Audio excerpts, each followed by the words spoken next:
Got another sort for you today. This one is scar sort. It has turned up on a blog some time ago where he's making a bold claim. His algorithm is 30% faster than the state of the art. Actually, in fact, he says it's twice as fast as standard sort, which I'm not sure is state of the art, but it's quick. It's supposed to be quick. And it is a form of radix sort. In fact, he talks about American flag sort here. So let me explain exactly what it does. First, I'll put it in context of the radix sorts and other ones like that. So I've done a little table. I've got a couple of different sorts on the left-hand side. The top one is what I call radix sort. It is your bog standard canonical radix sort. And it is working least significant first. So it's from the lowest digits upwards. It is using a radix rather than picking a value from the array. It is usually not in place. So that is, it's got a separate set of buckets that it writes to that's not the original array, that's unsorted. And it is not recursive. So when you're doing least significant first, you can do a full pass through the array, sort the entire array by that lowest thing first, then do a second pass for the next most significant, and so on. And each time you do a full run through the entire array. Sample sort, I've mentioned before, it is most significant first, just like quick sort. So most significant first means that you're partitioning. So when you do your splits into bins, you've got all your largest ones on one end or your smallest ones on another. It is not using a fixed radix. It is sampling values from the array. I've said question mark for in place. I haven't really seen an implementation of it, but I believe you would normally do it in place, just like you would with quicksort. And it is recursive, the kind of divide and conquer thing. You will split it into multiple buckets or multiple partitions, and then on each of those you can recursively sort. Just sort one of them, and when you've finished all those recursive calls, the whole array will have been sorted. Now, American flag sort is one that the scar sort chap spoke about. It is also most significant first. However, it uses a radix. So it's going to cook a radix, make the buckets, but then partition into them. It can be done in place, so I will again assume it is, and this is for the same reason as quicksort and sample sort. When you're doing most significant first, you can just do these sort of swaps amongst yourselves, and similarly you can do it recursively. Now, scar sort, I'll just cut straight to the chase, is doing the exact same thing as the American flag sort. Most significant first with a radix, it's in place and it's recursive. So what's the difference? And I think it might be time for some sketchy sketches. Oh no, come on. Right, due to technical difficulties, I'm going to have to use a mouse. Okay, this is an array, and you imagine you've got American flag sort. What it's going to do is going to pass across. This is where you've divided something up into its buckets that you're going to be sorting between. It's going to pass across each of the buckets one at a time. It will start looking at one sample here. Using the radix, you can immediately work out which bucket it goes to, which is a really nice thing. It's something I've struggled with the sort of sample-like sort that I've been doing. Pull out the radix, and usually you'll have 256 buckets, and you've pulled out 8 bits, and you just address it like that. So it's like a map. You'll say this one doesn't belong here. It belongs, say, in this bucket. And it will perform a swap. So whatever was in this place comes here, and this one is now in the correct position. And you'll keep shuffling the beginning of this bucket forward. Chances are that this one will now be out of place because you've got many, many buckets, and what's the chance that the one that you've just put back here is one that belongs in this, like 1 in 256 chance of being in this bucket. So you'll do another swap. And you'll just keep doing this.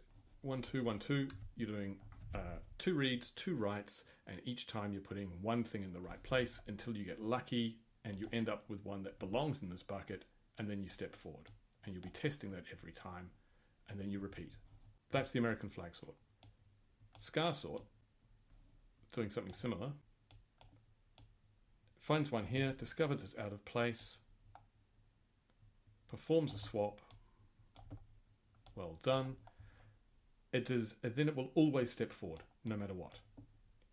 So this one probably will not be in the correct spot, but it moves forward anyway.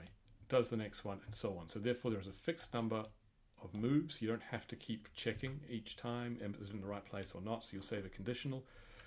But again, you perform 2 reads, 2 writes, and you're guaranteed to have one thing in the correct place. And it moves forward. And then you'll continue to do this through all the buckets. Every so often, one of these regions that you're writing to will have hit the end of its bucket. And you'll know this exists because you'll have to do a counting pass at the beginning, which is pretty standard.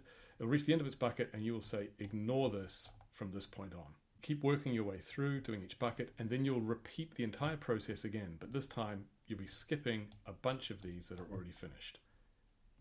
You'll and then walk your way through, find something that's out of place, swap it into the right position, move forward, swap another one to the right position, discover this is finished, and so on. And when all buckets are finished, it's done. Is it quicker? It's saving the conditional check. I don't know. Maybe it's just a better implementation, cache friendly. Yeah, the author seems to think it's a faster way of doing things.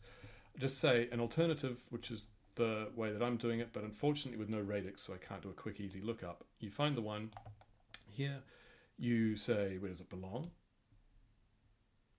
You put it in, but you don't swap. When you do a read, instead of reading back here, you're just reading into the register. And so you say, now where does this belong? It's going to belong in some other bucket. Very rarely will it belong over here. Write it to this one. And then this will be read back. Write to a new place. Read back. And eventually you will write back to where you started and the loop is complete. And that way you're doing only n reads and n writes to sort that many items rather than doing an inefficient swap multiple times. I think that's nicer. Not proven. How does it do? I've been very good and made sure I have not put it in here yet. We're going to compare it against all of these as usual. I can actually react to how well it runs. So I'm going to chuck it in now. And here we go. I've put it in black. This is random values. It's not bad. It's not bad. It's doing better than quad sort, but nowhere near the crumb sort and certainly miles off the quick sort from NumPy. Not great, probably the worst at the smallest arrays, but that's okay. It's a respectable sort.